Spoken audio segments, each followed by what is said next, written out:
10 घंटे प्रभु की याद, इससे अच्छे, लेकिन हमें बनाने तो 16 घंटे हैं। 10 के 16 घंटे कैसे बने, इसके लिए हमें विचार करना होगा कि हमारे देश में व्यवसाय कैसे कैसे हैं। व्यवसाय की दृष्टि से हम अपने देश की जनता को 5 भागों में बांट सकते हैं। पहला भाग किसानों का। हमारे देश में खेती और किसान लोग ज़्यादा हैं। 70% जनता किसान है, जो किसानी करते हैं। दूसरा तबका व्यापारियों का, जो व्यापार करते हैं। तीसरा तबका बुद्धिजीवी वर्ग, प्रोफेसर्स, डॉक्टर, इंजीनियर, ऑफिस में काम करने वाले लोग। यह तीसरा बड़ा तबका है। चौथा बड़ा तबका कारखानों में काम करने वाले लोग हैं, स्किल्ड वर्कर्स। पांचवा देवियों का। हमारे देश में बहुत कम प्रतिशत देवियों की ऐसी है जो सर्विस में है। अधिकतर जो देवियां हैं उन पर घर का भार है और घर का काम चलाती हैं। व्यवहार की दृष्टि से हम अपने देश की जनता को 5 भागों में बांट सकते हैं। अब हम एक एक भाग को लेंगे और देखेंगे कि क्या हमारे पास और कोई समय है जिसमें परमात्मा की याद की जा सकती है। पहला विभाग के कृषि का। अभी तक हमारे देश में ज़्यादातर बैल और हल से खेती होती है। ट्रैक्टर हैं पर बहुत कम हैं। देखा गया है कि जब किसान हल चलाता है तो थोड़ी देर तक तो चुपचाप चलाता है, उसके बाद कुछ ना कुछ गाना शुरू कर देता है, नौटंकी का गाना, आला उदल या और कुछ गाना शुरू कर देता है। ऐसा इसलिए करता है जिससे उसको थकान महसूस ना हो। जब नौटंकी का गाना गा सकता है या और कुछ गा सकता है तो परमात्मा की भक्ति का रसा हुआ भजन भी गा सकता है। हल चलाने में 2 विशेष बातों का ध्यान रखना पड़ता है। एक तो ये कि कितनी ज़मीन खुदनी चाहिए, खुद रही है या नहीं। दूसरा ये कि हाथ का प्रेशर, जिससे फाल कहीं बैल के पैर में ना लग जाए। इन दोनों का ध्यान रखना पड़ता है और हल चलाना किसान अपने 14 साल के बच्चों को सिखा देता है। किसान के बच्चे सुंदर सुंदर हल चलाते हैं और आपस में बातचीत भी करते चले जाते हैं। हाथ के प्रेशर से ही पता चल जाता है कि हल ठीक चल रहा है या नहीं। ज़्यादा होशियारी का काम नहीं।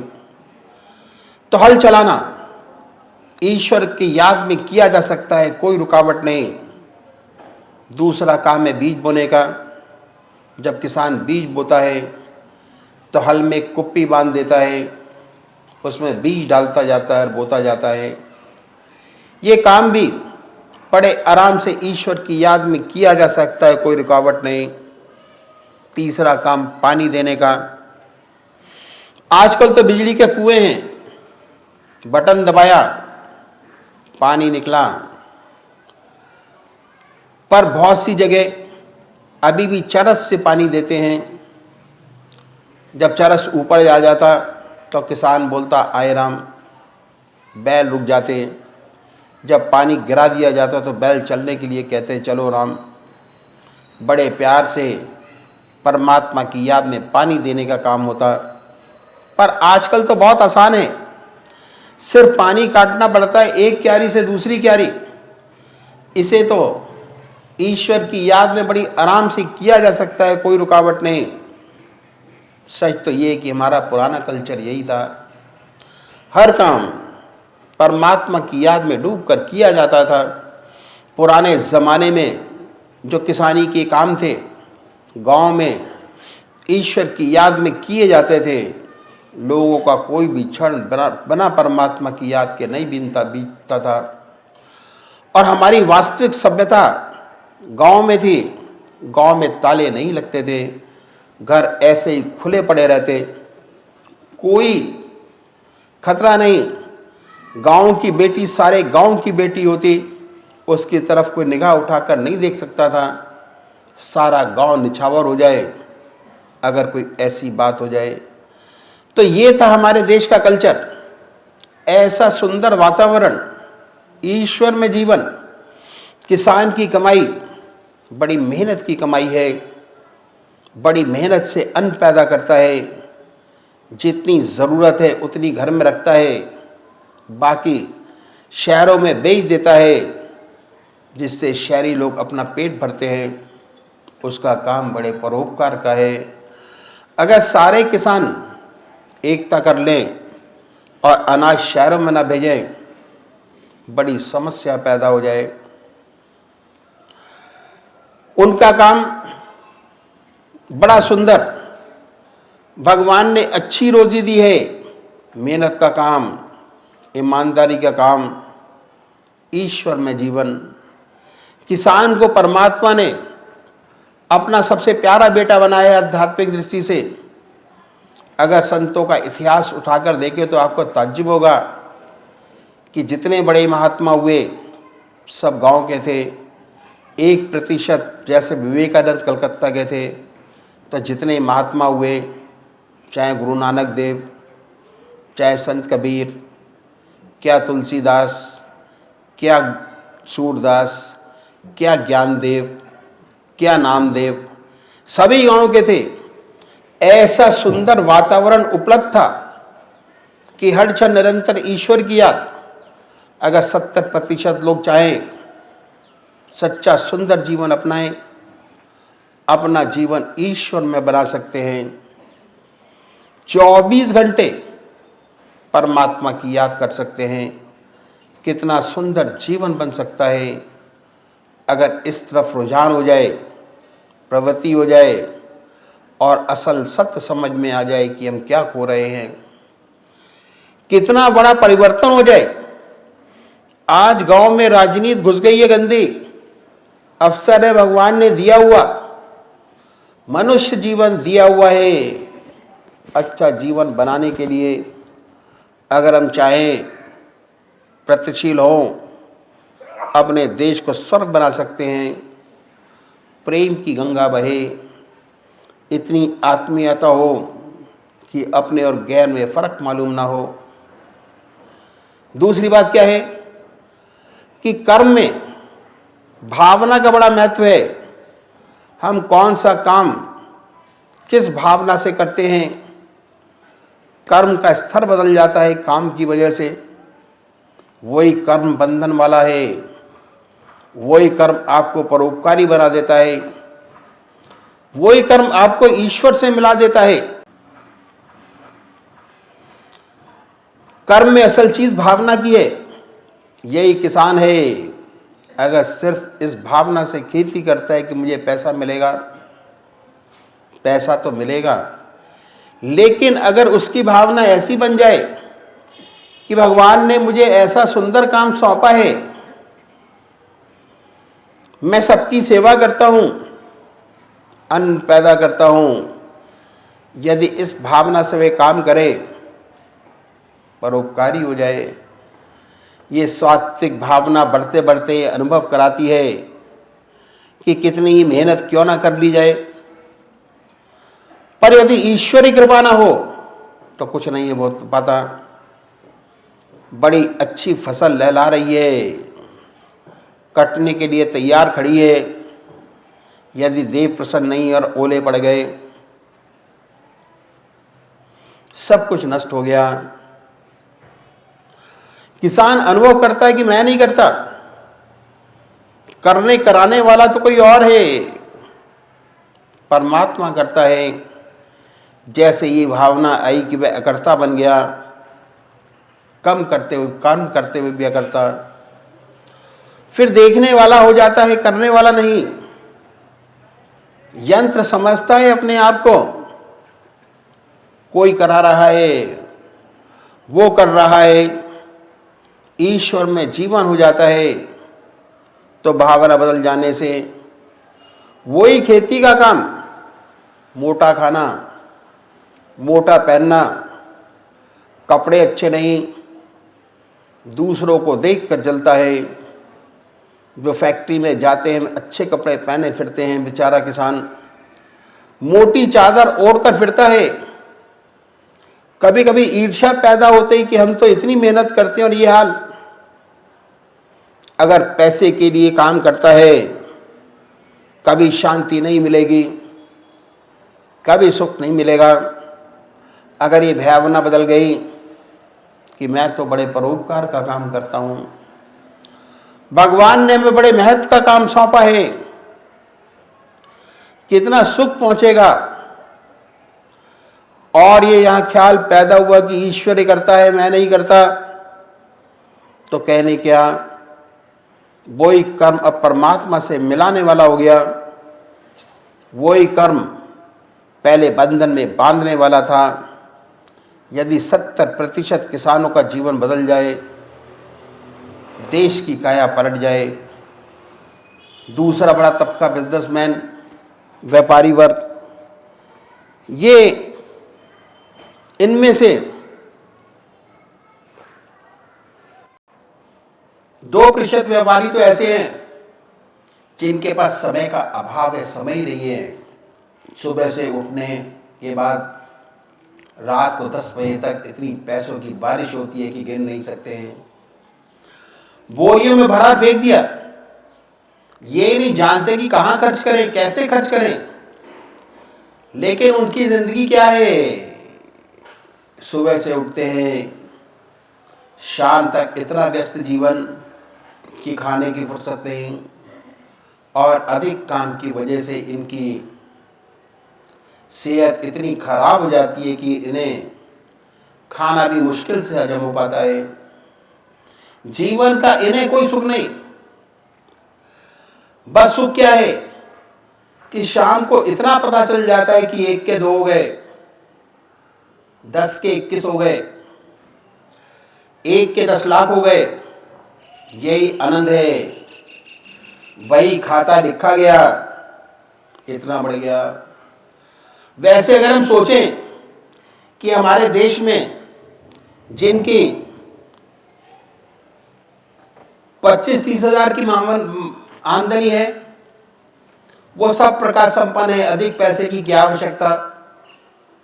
मेरे ख्याल से ऐसे व्यापारी जिनकी तृष्णा का अंत नहीं, कर्जदार पैदा हुए थे। पहले जन्म में इन्होंने कर्ज लिया था। इनके जो बच्चे हैं असली सुख वो उठा रहे हैं। किसी के पास 2 कार, किसी के पास 3, किसी को अशोका होटल, किसी को ताज होटल। ऐश वो करते हैं, सुख उस पैसे का उनके बच्चे उठा रहे हैं। उस बेचारे को तो चिंता है सेल टैक्स की, इनकम टैक्स की। अब ये कर्ज चुका रहे हैं उनका, जो इनकी संतान बनकर आए हैं। लेकिन ऐसों के लिए भी इन संतों ने बड़ा सुंदर रास्ता बताया कि निराश ना हो। अगर कोई काम ऐसा करते हैं जो बार बार करना पड़ता है, बड़ा सुंदर काम बन सकता है। अगर आपका शॉपिंग सेंटर है और वहां आप बही खाता लिखते हैं, तो जब बही सामने आए तो कहिए ओम, लिख डालिए।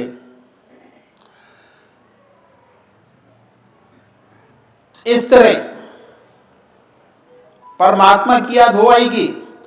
अगर कैश गिनने का काम है, जब हाथ में कैश लिया तो कहिए ओम, जब गिन कर डालिए तो कहिए ओम। अगर 1000 बार गिना, 2000 बार परमात्मा का नाम, और जो 2000 बार परमात्मा का नाम लेगा उसे हमेशा इसका ख्याल बना रहेगा। ऐसे बहुत से काम हैं जो बार बार करने पड़ते हैं, तब भी काम बन सकता है। उसके बाद बाकी जो बिजनेसमैन है, ऐसा तो है नहीं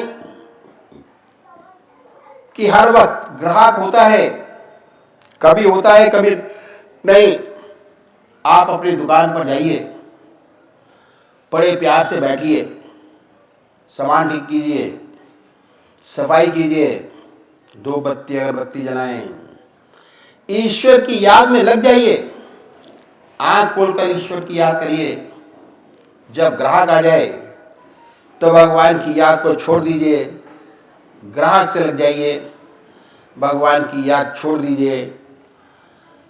जब चला जाए संतुष्ट होकर तो ईश्वर की याद में लग जाइए। बेकार गप्पों में अपनी जिंदगी का लाभप्रद समय खराब ना करिए। या तो काम कीजिए या ईश्वर की याद करिए। फिर ग्राहक आ जाए, आप ईश्वर की याद छोड़ दीजिए। इस तरीके से जब आप खाली हो, ईश्वर में, परमात्मा में, अपने इष्टदेव में अपने मन को लगाइए। अगर आप ऐसा करेंगे, 12 घंटे दुकान पर रहते हैं, सुबह 8 बजे से रात्रि 8 बजे तक, भोजन तो वहीं करते होंगे, वह समय तो ईश्वर को देना ही है। उसके बाद आराम भी करते होंगे। अगर 12 घंटे में 6 घंटे ग्राहक आया, 6 घंटे नहीं आया, 6 घंटे ईश्वर की याद, 6 घंटे दुनिया का काम, कोई अंतर नहीं आएगा। जैसे आज आपकी जिंदगी, आपकी दुनिया चल रही है, वैसे ही रहेगी।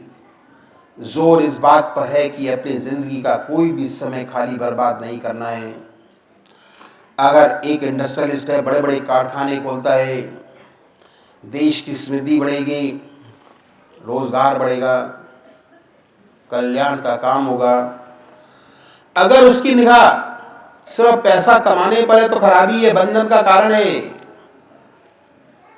वह कर्म दूषित हो जाता है।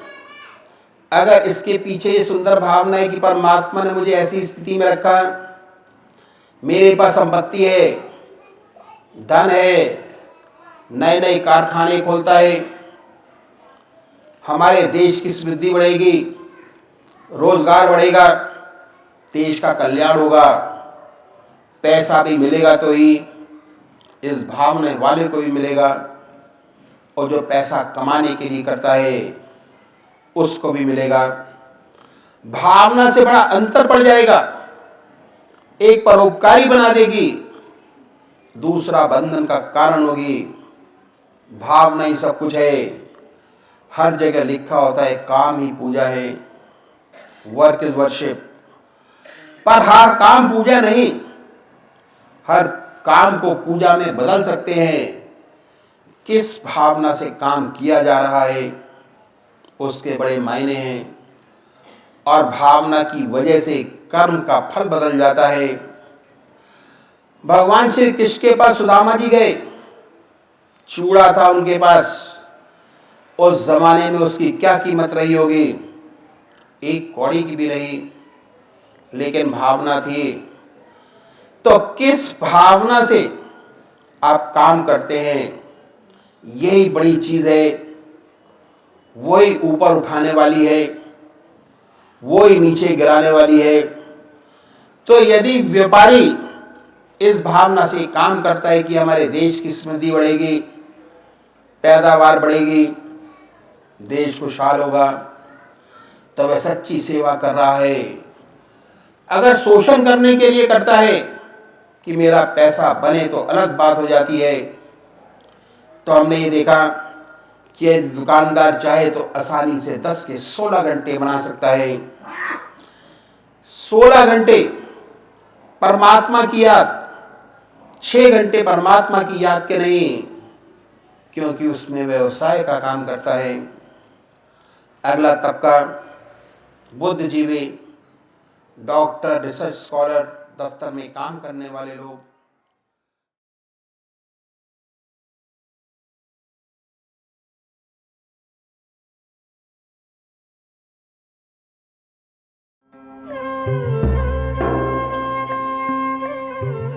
ध्यान योग के कार्यक्रम आनंद योग से निशुल्क जुड़ने के लिए संपर्क करें 9810239677।